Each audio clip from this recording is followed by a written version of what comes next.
So here we go. Technically, Tyler, just technically, Alan is sitting in a spot that there could be a problem. Because if you sit behind a pole, then, I have to be able to see you. So just pay attention to that. Where should I sit? Sit over here, right there. No, you can't go that way. You can only go this way. Where are you going? No, you can't sit there. The camera.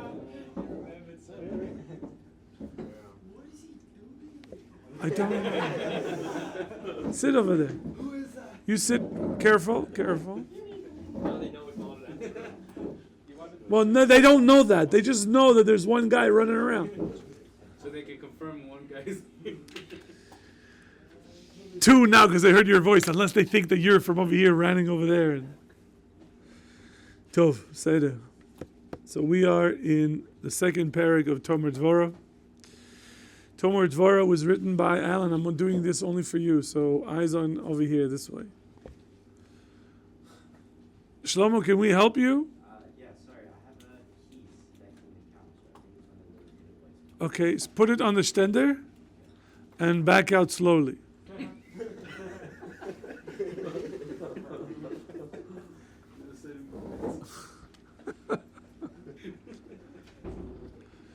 Tov. So we are in the second parak. This sefer was written by Rabbi Moshe Cordovero. Rabbi Moshe Cordovero was a Jew who lived in Tzfat in the 1500s, and he was got smicha from the Beis Yosef, and he actually wrote a few tshuvas with the Beis Yosef, Rabbi Yosef Karo, and he was the greatest Mekubal at that generation. He started learning Kabbalah with his, I think it was his brother-in-law, Rabbi Shlomo Al-Kabetz. Rabbi Shlomo Al-Kabetz was the one that wrote the famous liturgical poem that we sing every Friday night, Lecha Dodi. That was written by Rabbi Shlomo Al-Kabetz. And one time maybe, if we spend a Friday night with you, I will actually show you the mystical aspects of Lecha Dodi. It's unbelievable. What? Am I hinting something? Am I implying something? If it would happen. There's no plan for it. Is that that's what you're worried about? There's no plan. The last time I did it was we were in Tzfat. We had a Shabbaton in Tzfat, and we were outside the Ari Shul. We did Kabbalat Shabbat outside where the trees are, and that's when we were sitting and doing it's a very powerful experience. Too bad you weren't there, David. Where? Are you even paying attention? I just spent 10 minutes pouring my soul to the audience. You're like, huh? Where? What? My God. Tov. Seder, here we go. So we are at the second parak, and he says that the same way that the Kadosh Baruch Hu provides to every living creature what it needs. I'm over here, Alan, over here. Don't need to look around. It's okay, I'm here. Just a conversation between us two. Tyler's fine, he's over there, he'll be all right. No worries. And through the Midah, or the sphere of Keter, the Kadosh Baruch Hu provides sustenance to every living creature.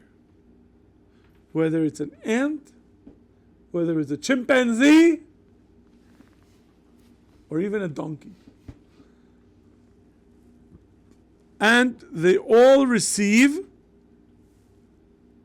their sustenance without embarrassment. Kadosh Baruch Hu does not embarrass us when we are receiving sustenance from Him.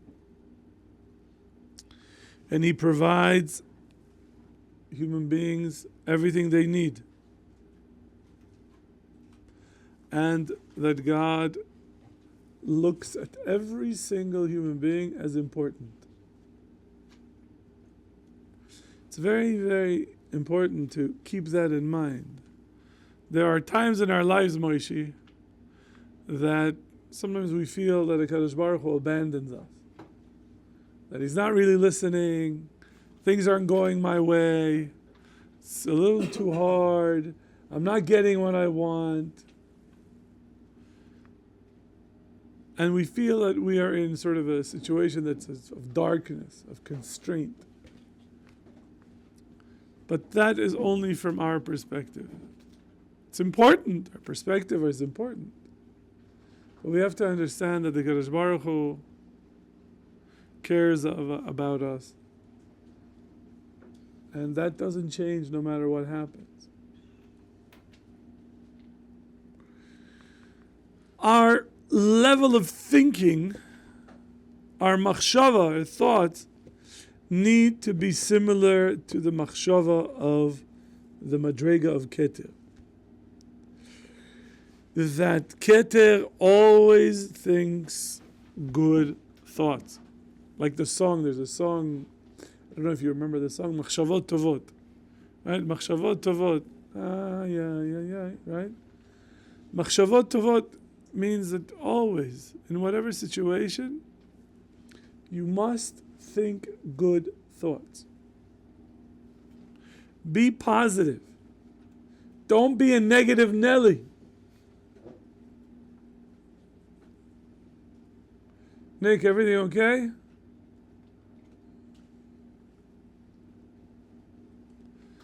We have to think good thoughts. There are no bad thoughts in the madrega of Keter. There's no bad. There's no din. It's complete rachamim. And so, we should always remove from our mind any thought that has any level of evil or ugliness.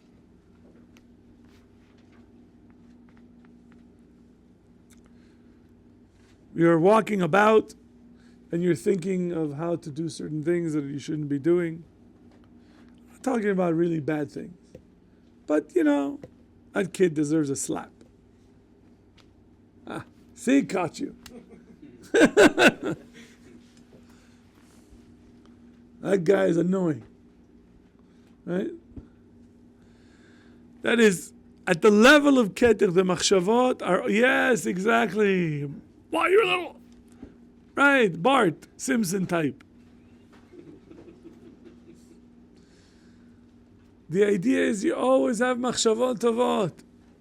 Remove any negative feelings, any negative thoughts from your mind, so that nothing, no ugliness is thought by you. You need to look at every single person in the most positive way that you can. See the good in every situation. See the good in every person. Now you might say to me, Rabbi, come on, that's inhumane. It's beyond human capabilities to be so positive. Okay. Might be. But that doesn't mean that we shouldn't even try. On the madrega of Keter, we should emulate God by thinking only good thoughts. Remove from our minds any bad and ugly thoughts. So even if you meet a girl that is short, fat, yente with a mustache, what's wrong, Alan? Never met a short, fat, yente with a mustache? No? I'll give you a bracha. No, I'm kidding. People are like, Rabbi. But you always think of the good.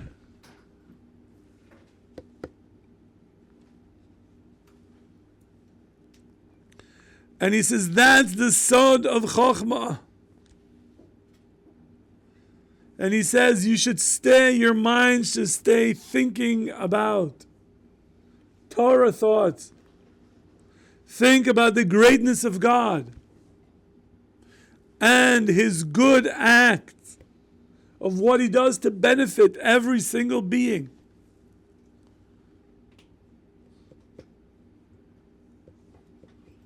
I don't know how you got accepted to Mechina, because there's a waiting list, and we don't have any beds, and you snuck in somehow. That's an amazing thing that the Kadosh Baruch Hu did for you.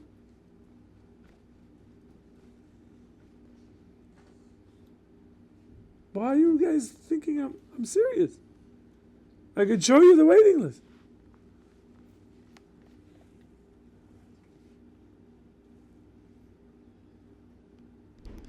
How many people that we know, friends, family, are lost with regard to what to do with their life? Completely lost. And so they run around trying different things, and none of it seems to work, and it makes them sad, and they get depressed, and then they need this and they need that. And we, Baruch Hashem opened our eyes to see how wonderful it is to learn Torah. It's absolute chesed. The Kadosh Baruch Hu gave us gifts. Gifts of sight. Gifts of taste. Imagine if all the food you ate would be bland. With no flavor whatsoever. Whether you ate an onion or ate pistachio ice cream, it tastes the same.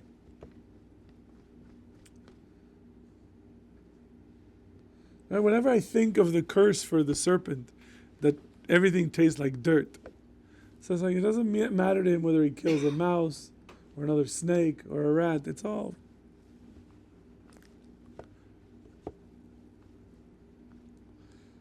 Baruch Hashem, we have a gift that we're able to taste these wonderful things that Hashem created for us. Like this Shabbos, my wife served a melon, and the melon was so sweet; it was sweeter than candy.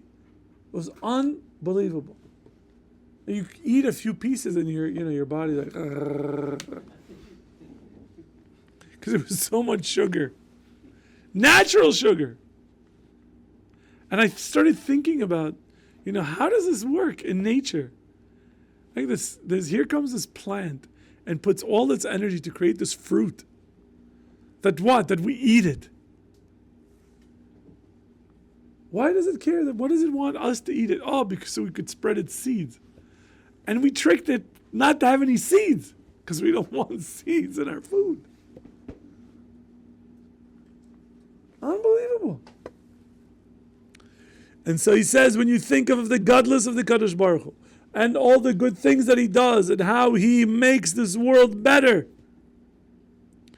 then it means that you are removing from your mind all thoughts that are bad, all thoughts that are negative. There are people who think negative thoughts, and they get into this sort of movie in their head of life sucks, I have no future, nobody likes me, nobody this, I'll never get married, I'll never have a future. And it's even worse, I'm Yemenite, what am I going to do? Oh.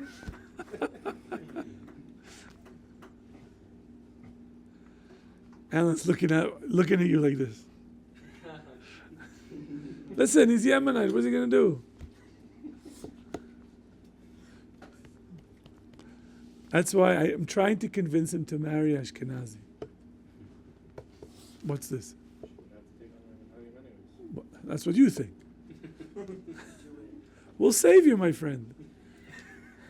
Oh, no, Dominic. No, I'm kidding. Okay.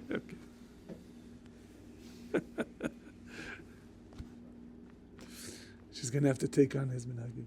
Imagine this nice Polish girl. Are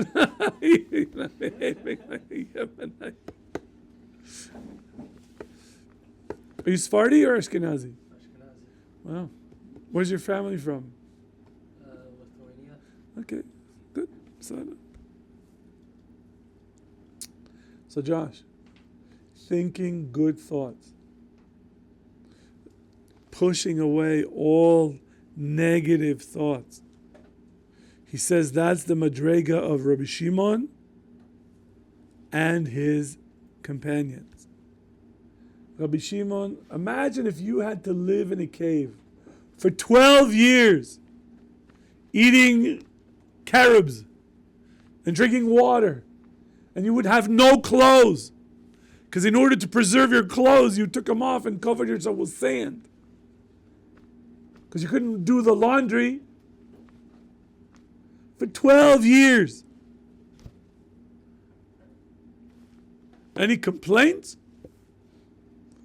Any, sad to learn Torah with his son? They come out, they can't understand why people can live an ordinary life. They can't. Wherever they looked, they set it on fire. Because they couldn't understand. How could people not learn Torah all the time? Nick, if you can put it away because it's distracting me. Sorry.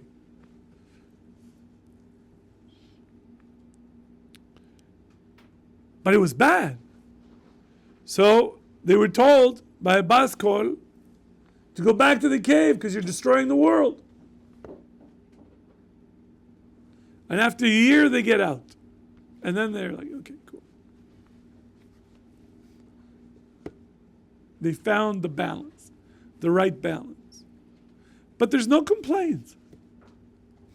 Nowhere is recorded that Rabbi Shimon complained to Hashem, why have you done this to me? Why have you forsaken me? That's what the Kadosh Baruch Hu did at Kol Beseder. If the Romans want to kill me, I'll hide in a cave. And you can go to this cave. Apparently, it's either in two places. I heard it could be by Lod, city of Lod, or by Pekin. I don't know. I don't really do caves. Caves are for short people. They can get in and out, if you're tall.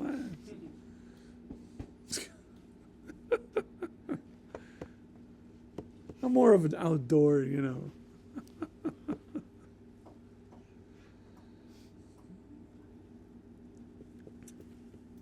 We took a trip once that they had caves that you had to crawl into. You got to see it inside. It's got stalactites. It's all right. I'm not crawling for anything. I could live without it. If you think about it, do you think if 120 years pass and I get to Olam Haba, they're going to say, hey, you didn't explore any caves there, my friend. You're going to go back. Another Gilgul. Really? No, not going to happen. Like you think if you never tried sushi or all these funky Thai food and all that, they're going to say, you didn't try this. Go back. What? I'm telling you, you didn't try sweet and sour chicken. Go back down and come back. No poppers? You don't know what it is? Now, if a person says, I never tasted herring, Adkan. You didn't taste herring? I definitely got to go back. Now, gefilte fish is a different story. Have you ate gefilte fish before? And what? A Yemenite that eats gefilte fish. What's next? I'm telling you, thinks positively. Whatever they put him, he's like, Hashem, Todah Rabba, Baruch Hashem. There was a story I heard. This is a true story that happened. I will protect the names because I don't want to embarrass anybody. But it happened a long time ago, 40 years ago maybe longer. There were two buddies. They were roommates, they were chavrusas, they were good friends. One of them got married. It happens. And the married guy invited his friend for a Shabbos meal. Very nice. So he came to the meal. Now, the guest, he was Moroccan. And his chavrusa was Ashkenazi. And he married an Ashkenazi. So they have a kiddush, and they bring the salads and the dips, and they bring gefilte fish. And the man and the woman go into the kitchen. They went to get something. I don't know. It doesn't matter. I don't remember what. And he is like tasting it, and like, there's no way I'm eating this. And this was at a time when people had multi-use napkins.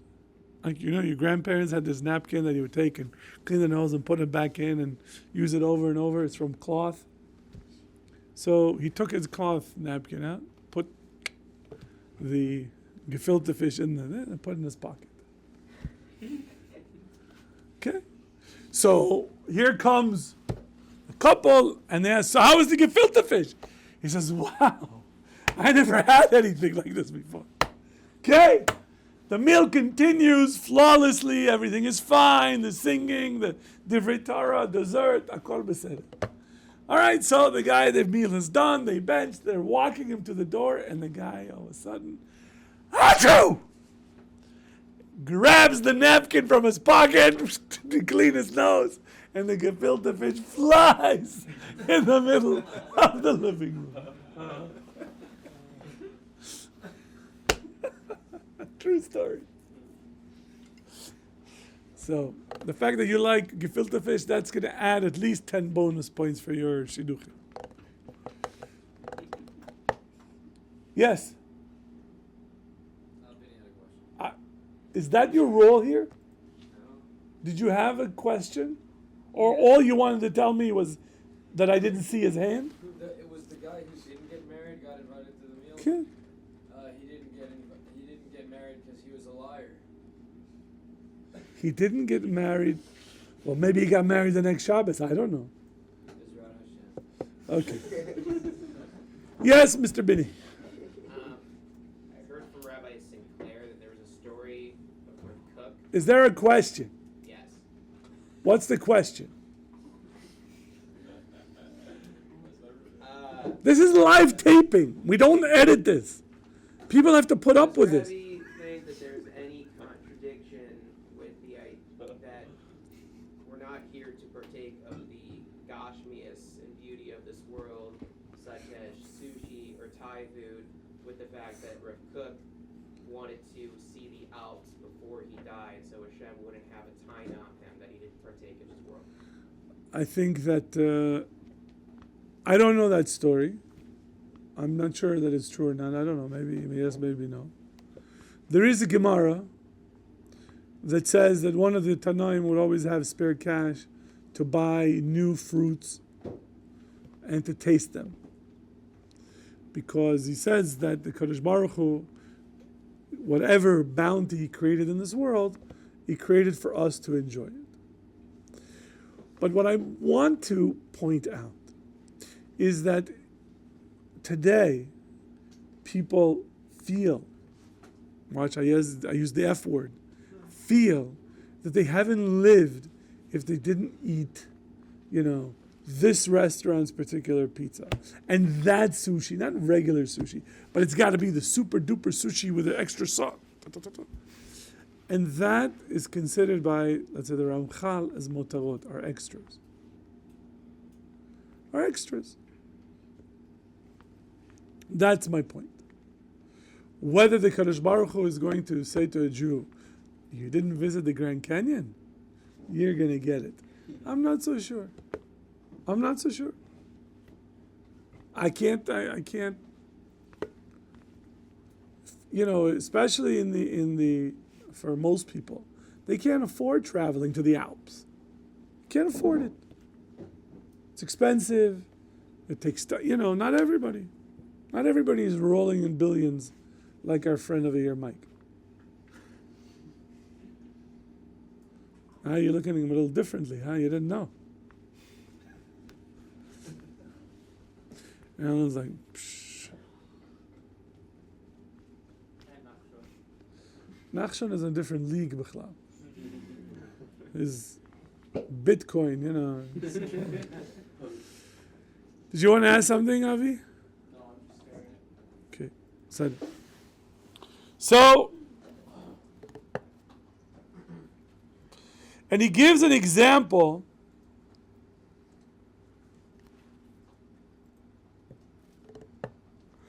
He gives an example of Rabbi Yossi. That Rabbi Yossi once didn't think about Hashem and thought about something else, and Rabbi Shimon was all over him. That's in the Zohar. So those of you who are learning the Zohar, you don't belong in Mechina, but that's what happens in the story. So one time, Rabbi Yossi was sitting and just contemplating earthly matters, things about this physical world. And Rabbi Shimon says to him, Yossi, which means he removed the title of Rebbe. He didn't call him Rabbi Yossi. He says, Yossi, because right now you stopped being connected to HaKadosh Baruch Hu and holiness and Hashem and Torah, and are thinking about earthworms. I don't know. Have you thought about earthworms? Yeah.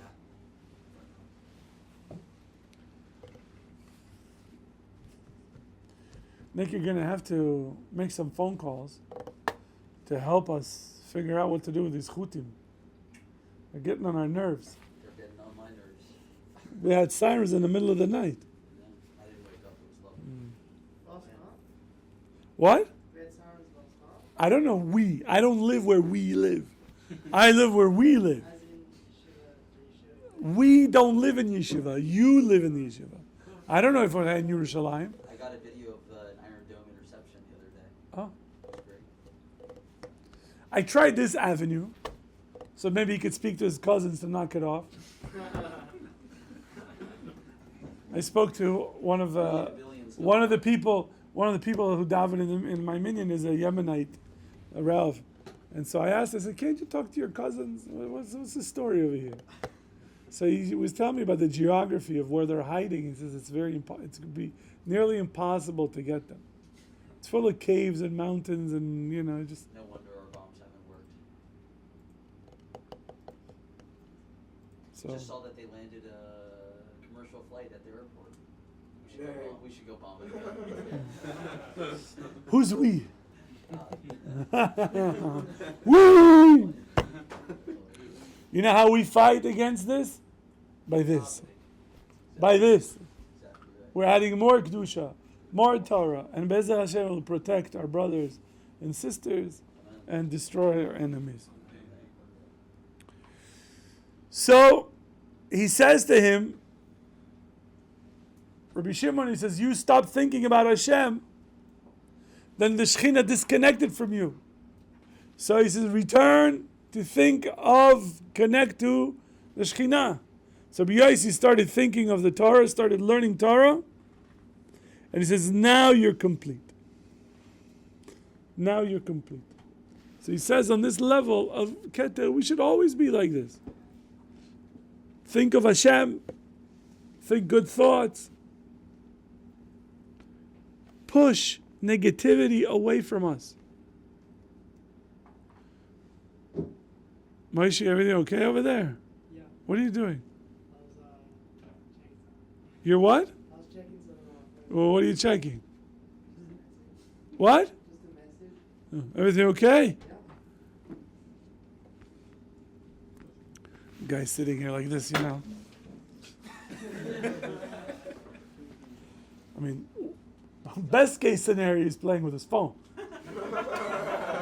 I don't know what else is going on up there.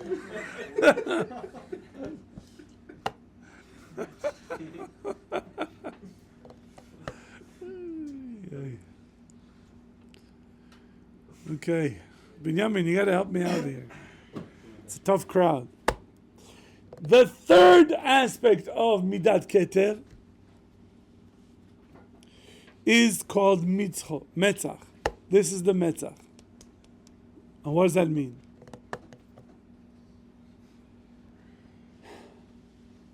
When you don't want something in Hebrew and you don't want to do something, is you show your forehead. Why? Because it's very hard, very strong. Nothing can penetrate it. Right? And if you're, that's not what I meant. But the idea is that the ratzon of the midah, the level in Keter, it's always trying to appease. When somebody's mad at you, you be the one that makes it bring peace. It's hard. The guy stole your shampoo, right? Wore your underwear, right? There was a whole incident. Apparently somebody's underwear were taken and somebody else was using them. You return the underwear. It's done, right? I told him he could keep it. Wasn't yours. Well, it happened to me too. I'll never forget, there was actually a din Torah here that I had to sit in. There were roommates, two guys. And one guy accused of the roommate that he would wear his shoes and would leave the shoes sweaty, and so that when the other guy came to wear it, he was all sweaty. And the guy said, I don't know what I'm talking about. I don't touch your shoes. And he goes, no, yes, you did. And I'm sitting there listening going, what is this? These are adults? All right, this guy, he was sure. The guy wears, and the other guy's like, what? Everybody needs to know what happened. I can't tell you. But it was not a good ending. Unfortunately for both. We did skila for both of them.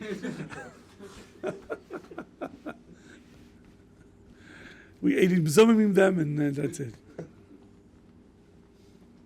So the metzach means that don't be angry. Always be in good, cheerful mood. A guy shows on the first day dressed like he's going to the beach. Let it go. Right? Guy comes to Beis Medrash with a baseball cap and flip-flops. Who would do such a thing? I don't know.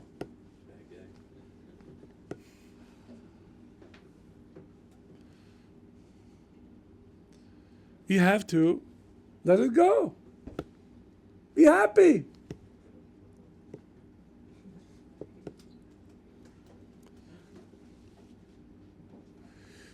So says the Tomer Devorah, you always have to shine holy light from your forehead.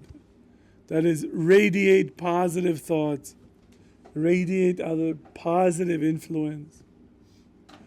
Be the one that brings light and simcha. Don't be the stick in the mud, sitting there like this during Musar Shir going,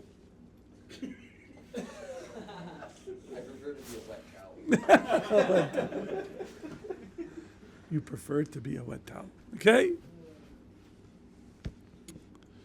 Always be happy in the right way. Not because you popped a pill. Not because you smoked some... What is that you're telling me people smoke here? Crack? What? Crack. Crack. My God. I guess we have to start Shawshank Redemptioning this place. We're going to have to toss rooms over here. Bring the dog.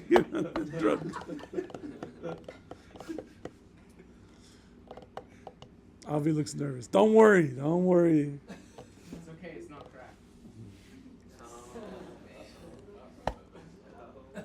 So, I just have to say, I mean, look, Josh dressed for yeshiva. Kol hakavod. He's dressed for the job that he wants. He's... Yes? What? Hilly, yes. Hilly is on an upward swing. He's... Does that mean you're expecting the swing to swing backwards as well? It's always a big danger that we have to always be prepared for. Each and every one of us. Because remember, as when the Yetzer Hara lets go and the Yetzer Tov starts pushing up, the Yetzer Hara isn't going to be like, I gave up, I'll see you. No, he's just waiting for the right moment. Sounds like trapeze. It's going to come and get you. It's going to start making you doubt yourself. Is it really what you want? What you really, really want? Huh? Huh?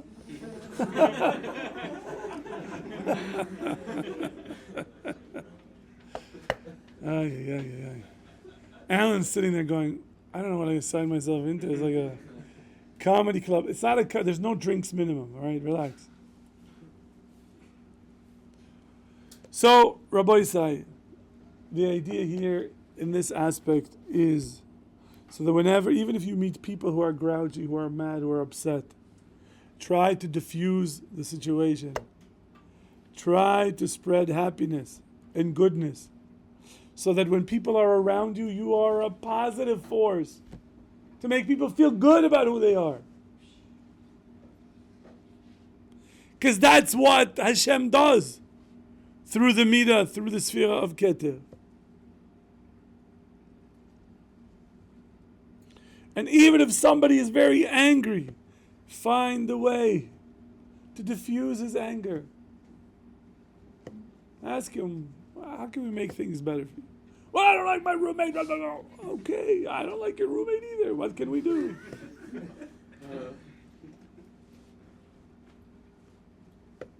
Right? Yes? Did you want to say something? Your what? Your roommate Shaya? Well, let's hope he feels better. But sometimes people don't feel well over here. It's not really physical. And then once it's that, then, the answer is like, yeah, you really don't feel well. Yeah, you should really stay in bed. Yeah, you should really... And then when you stay in bed, then you get out of learning, it's harder to get back in. It's sort of... Gentlemen, let's daven mincha together.